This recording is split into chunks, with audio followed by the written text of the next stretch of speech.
بسم اللہ الرحمن الرحیم۔ مورخین اور محدثین کا بیان ہے کہ ملکان جو کہ ایک بہت بڑا بادشاہ تھا، اس کی خضر علیہ السلام کے علاوہ اور کوئی اولاد نہیں تھی۔ آپ علیہ السلام ملکان کے اکلوتے بیٹے تھے، اسی لیے اسے ایک دن خیال آیا کہ اپنے بیٹے کی شادی کر دینی چاہیے تاکہ سلسلہ نسل جاری رہے۔ حضرت خضر علیہ السلام عبادت میں سارا دن اور ساری رات گزار دیتے تھے، اسی لیے انہیں عورتوں سے رغبت نہ تھی اور آپ علیہ السلام شادی نہیں کرنا چاہتے تھے، مگر آپ علیہ السلام کے باپ نے خضر علیہ السلام کو مجبور کر کے خضر علیہ السلام کی شادی ایک نہایت حسین و جمیل باقرہ لڑکی سے کر دی۔ شادی کی پہلی رات خضر علیہ السلام نے لڑکی کی طرف توجہ نہ دی اور خدا کی عبادت میں مشغول رہے، اور جب صبح ہونے لگی تو حضرت خضر علیہ السلام نے لڑکی سے کہا، دیکھو میری بات غور سے سنو، صبح کو لوگ تم سے رات کے واقعات پوچھیں گے، میں تم سے گزارش کرتا ہوں میرا راز فاش نہ کرنا اور کہہ دینا کہ سب معاملات ٹھیک ہیں۔ لڑکی نے خضر علیہ السلام سے وعدہ کر لیا اور صبح کو وہی کہا جو خضر علیہ السلام نے اسے سکھایا تھا، مگر لوگوں کو پھر بھی شک ہو گیا اور انہوں نے خضر علیہ السلام کے والد سے اس شک کو ظاہر کیا۔ حضرت خضر علیہ السلام کے والد نے کہا کہ دائی کو بلا کر تحقیق کروائی جائے، چنانچہ دائی کو بلوا کر لڑکی کی تحقیق کرائی گئی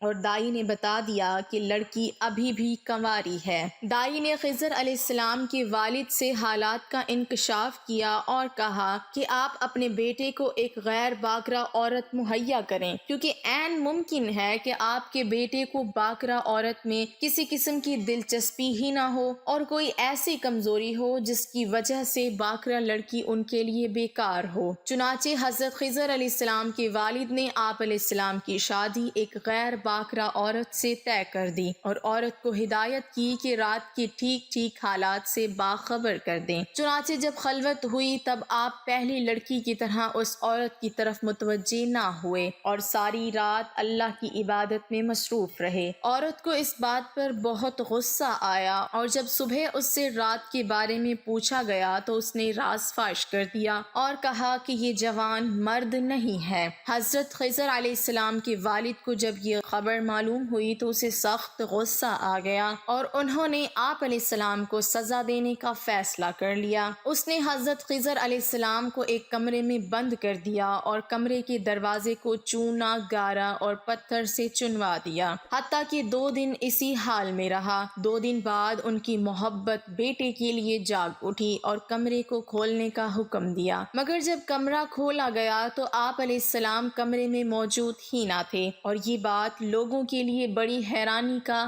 باعث بنی۔ ملکان کو جب یہ حال معلوم ہوا کہ اب وہ بیٹے کے وجود سے محروم ہو گیا، تب اس نے چاروں طرف اپنی نظریں دوڑائیں تاکہ وہ خضر علیہ السلام کو تلاش کر سکے، مگر پوری کوشش کے باوجود وہ آپ علیہ السلام کو تلاش نہ کر سکے۔ حضرت خضر علیہ السلام اللہ کی قدرت کی بدولت وہاں سے نکل کر حضرت ذوالقرنین علیہ السلام کے پاس پہنچے اور ان کے ہمراہ بحر ظلمت میں جا کر آب حیات نوش کیا اور ہمیشہ کے لیے زندگی کے مالک بن گئے۔ خدا نے آپ علیہ السلام کو دریاؤں پر معطل کر دیا، چنانچہ آپ علیہ السلام دریا میں ہی قیام پذیر ہو گئے۔ ایک دن آپ علیہ السلام ایک جزیرہ میں نماز پڑھ رہے تھے کہ اتنے میں آپ علیہ السلام کے وطن کے 2 تاجر کشتی کے حادثے کے بعد اسی جزیرے میں جا پہنچے جہاں آپ نماز سے فارغ ہوئے، تو لوگوں نے اپنے حالات بتائے۔ جب انہوں نے غور سے دیکھا تو آپ علیہ السلام کو پہچان لیا۔ باہمی تعارف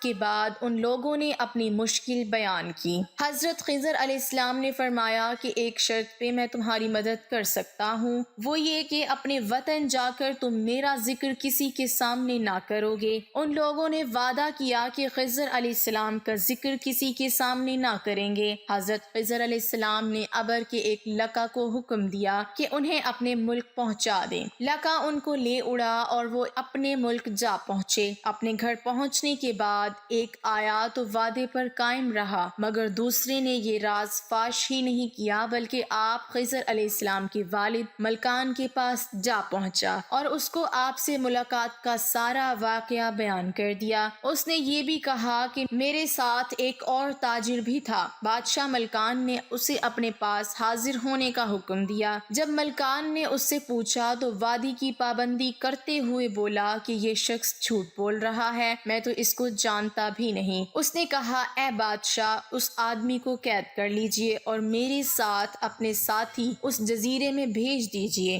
ساری حقیقت سامنے آ جائے گی۔ چنانچہ بادشاہ نے اس تاجر کے ساتھ اپنے آدمی جزیرے کی طرف بھیج دیے، مگر جب وہاں پہنچے تو ادھر کسی کو بھی نہ پایا اور واپس آ کر بادشاہ کو سارا واقعہ بیان کر دیا۔ چنانچہ بادشاہ نے پہلے قیدی کو چھوڑ دیا اور دوسرے کو قید کر لیا۔ اتفاقاً اس شہر میں کوئی بڑی تباہی آ گئی کیونکہ وہاں کے لوگ بہت سخت گناہ گار تھے۔ اس تباہی میں تقریباً سب ہی برباد ہو گئے، لیکن صرف 2 ہی انسان بچ گئے، ایک وہ عورت اور دوسرا وہ تاجر جنہوں نے حضرت خضر علیہ السلام کا راز فاش نہیں کیا تھا۔ جب ان دونوں کی آپس میں ملاقات ہوئی اور ایک دوسرے سے اپنے بچنے کا سبب حضرت خضر علیہ السلام کے راز کو یقین کر لیا تو دونوں مسلمان ہو گئے اور دونوں نے آپس میں نکاح کر لیا اور اس ملک سے ہجرت کر کے دوسرے ملک روانہ ہو گئے۔